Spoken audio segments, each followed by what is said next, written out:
But Ron, the infamous Plan B with Bob Roop and Boris Malenko and Ronnie Garvin and Cowboy Bob Orton. I mean, this is a shocking, shocking thing that went down. But please tell us a little bit about Plan B. Plan B is in 1979. I had a wrestling war. I brought in Bob Roop to book for me, and I didn't know Bob's history. If I had, I probably wouldn't have put him in that position. But a couple of years earlier, he had tried to take away Roy Shire's territory, try to get control of Roy Shire's territory out there in San Francisco. And he came into my territory. I was back and forth. I was just building Southeastern in Pensacola. I just bought it. So I was spending a lot of time in the South. And I was depending on Bob to take care of business in the North. And Bob got, he got to where I think he thought that he was being cheated money wise, and I didn't have a reputation for cheating guys money wise. It was never a deal. Nobody ever had a problem with it until Bob Roop came along, and I think he was trying to convince some guys that, hey, we're not getting paid properly, and so ended up turning into a war. And as the war went on, obviously, we ran in the Coliseum. They ran on the next night in Chilhowie Park in the outside amphitheater. And their business wasn't good. Our business wasn't as good nearly as it was before, which is traditionally happens in wrestling wars. Both people suffer. And anyway, toward the end of this time, probably in 6 months, I sold out. I basically sold out to Jim Barnett out of Georgia, and they decided that they were going to do this video, that they were going to, I don't know what their plan was, but they called the video Plan B. And all I can think is they were planning on maybe taking this video and circulating it around the territories, and maybe threatening the promoters and blackmailing them into money. Maybe hey, we're going to send this into your territory, get it on your TV, and then or either you pay us and we won't come in, or I don't know what their plan was, but when I first saw it, I never saw that video for 30 years. And wow. I had a guy, and I was about to do a Super Stud cast on my Knoxville War. And the guy sent me something on Facebook. He says, Ron, have you ever seen what's called Plan B video? And I said, no, what are you talking about? And he sent me that video. Well, you can imagine, Kev, what I did. I mean, watching that, like, oh my God, is this for real? I mean, were they really going to do this? So their plan was, if they didn't win, they were going to kill Knoxville, obviously, and then they were probably going to utilize that stuff to somehow make money off of other promoters by threatening them. Yeah, I know of it, John, very well. I saw it just recently, the first time I saw it.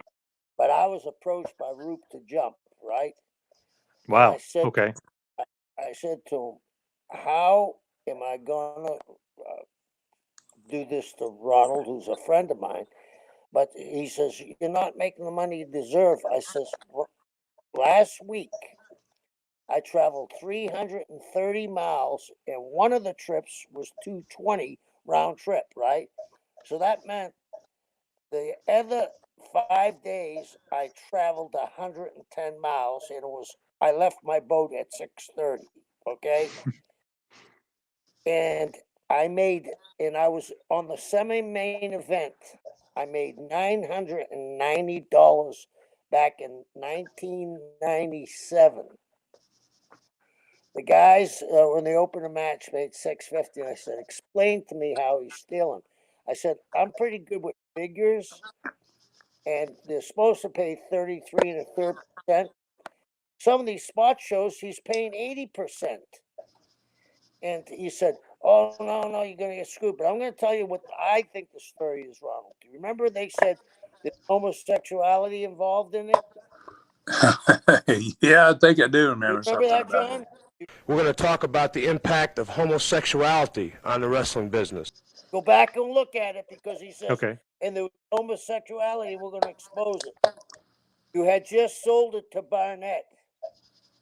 They had a meeting, and Barnett bought them out. Barnett paid them, and that was what their whole plan was. I think was try to embarrass Jim. I mean, it was common knowledge in the wrestling business, John, that Jim was gay.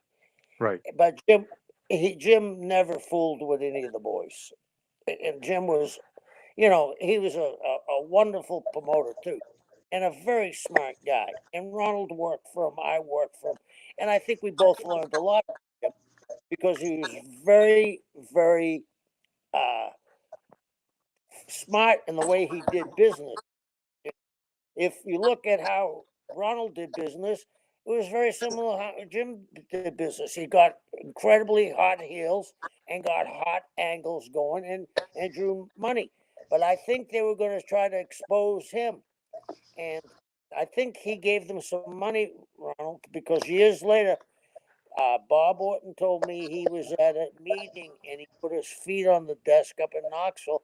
And I'm not sure, but I think when Jim brought Mark Lewis to Atlanta, he was going to have him be the booker in Knoxville, and that only lasted a couple of weeks. And he brought Marky back to Atlanta, and then Knoxville was just used as an occasional spot show. Yeah. See, I never knew that, but that makes sense. Thank you for watching the Hannibal TV. Please like this video if you enjoyed it, and click the subscribe button to not miss any of our latest shoot interviews, match videos, or news updates. Support us on patreon.com for $1.99 a month to watch our full shoot interviews ad-free and help our channel grow. Follow us on Twitter at the Hannibal TV for instant updates.